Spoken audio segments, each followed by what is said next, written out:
ഇന്ന് നമ്മൾ രണ്ടാളും കൂടി നോമ്പെടുക്കാൻ പോയ പുതിയറ പള്ളിയിൽ നമ്മൾ പറയും കൂടെയുള്ളത് ആരാന്നല്ലേ, ഇവനാണ് സജ്ജത്. എൻ്റെ കൂടെ 5 തൊട്ട് 10 വരെ പഠിച്ചതേനു. ഇവനാരും എൻ്റെ വീഡിയോയിൽ കണ്ടിട്ടുണ്ടാവില്ല, കാണാൻ ചാൻസ് ഇല്ല. എത്രയോ കാലത്തിൻ്റെ ശേഷമാണ് നമ്മൾ രണ്ടാളും ഒന്ന് കാണുന്നത്. അപ്പം നോമ്പ് തുറക്കാൻ പോകാമെന്ന് വിചാരിച്ചു. 2 ദിവസമായി എൻ്റെ ഫീഡിൽ മൊത്തം പുതിയറ പള്ളി തന്നെ. അതുകൊണ്ട് ഇന്ന് ഇവിടെ നിന്ന് തന്നെ നോമ്പ് തുറക്കാമെന്ന് വിചാരിച്ചു. പള്ളിയിലേക്ക് കയറാൻ പോലും കഴിയുന്നില്ല, അത്രയും നല്ല തിരക്കുണ്ടായിരുന്നു.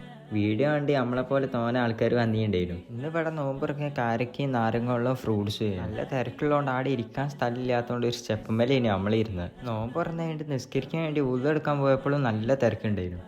അങ്ങനെ ഹോളൊക്കെ എടുത്ത് നിസ്കരിക്കാൻ വേണ്ടി കയറിയപ്പോൾ നിസ്കാരം തുടങ്ങിപ്പോയി. നിസ്കാരം കഴിഞ്ഞ് പുറത്തിറങ്ങിയപ്പോൾ നോമ്പ് തുറന്നതിനെക്കാട്ടും വലിയ തിരക്ക്. സംഭവം ഇവിടെ യാത്രക്കാർക്കും ഹോസ്റ്റലിലുള്ള കുട്ടികൾക്കും വേണ്ടി ചോറ് കൊടുക്കുന്നുണ്ടായിരുന്നു. ആ വീഡിയോ വൈറലായതിനു ശേഷം ഫുള്ള് ആൾക്കാരായി. നാളെ മുതൽ അവിടെ ചോറ് കൊടുക്കുന്നില്ല എന്നൊക്കെയാണ് കേട്ടത്. ഇത്രയും ആൾക്കാരായോണ്ടേ ഏതായാലും നമ്മൾ പോയതല്ലേ. ഫുഡൊക്കെ കഴിച്ച് പുറത്തിറങ്ങിയപ്പോൾ എത്രയോ ആൾക്കാരുണ്ടായിരുന്നു. ചോറ് കഴിച്ചിട്ട് എന്തെങ്കിലും മധുരം കഴിക്കാന്ന് വിചാരിച്ച് നേരെ പോയത് അശൂരുള്ള മിസ്റ്റേയിലേക്ക്. ഇതും റീല് കണ്ടിട്ട് തന്നെയാണ് നമ്മൾ പോയത്. ആ റീല് കണ്ട് പോകുന്ന അധികം സ്ഥലം ഫ്ലോപ്പ് ആവില്ല പതിവ്. പക്ഷെ ഇത് കിടിലം ടേസ്റ്റ് ഉണ്ടായിരുന്നു. ട്രൈ ആണോന്ന് വെച്ചാൽ അതേന്നുള്ള ഞാൻ പറയാം. അങ്ങനെ ഇങ്ങനെ ഒരു ഫുഡ് എനിക്ക് ഇഷ്ടപ്പെടാത്തതാണ്, പക്ഷെ ഇത് എനിക്ക് നല്ല ഇഷ്ടപ്പെട്ടിട്ടുണ്ട്. 3 ഐറ്റം നമ്മൾ ട്രൈ ചെയ്തിട്ടുണ്ടായിരുന്നു. ആ 3 ഐറ്റം നല്ല ടേസ്റ്റ് ഉണ്ടായിരുന്നു. കോഴിക്കോട് നിന്ന് നോമ്പ് തുറന്നതിന് എന്തെങ്കിലും മധുരമുള്ള കഴിക്കണമുള്ളവർക്ക് ഒന്ന് ട്രൈ ചെയ്യാൻ പറ്റിയ സ്ഥലമാണ്.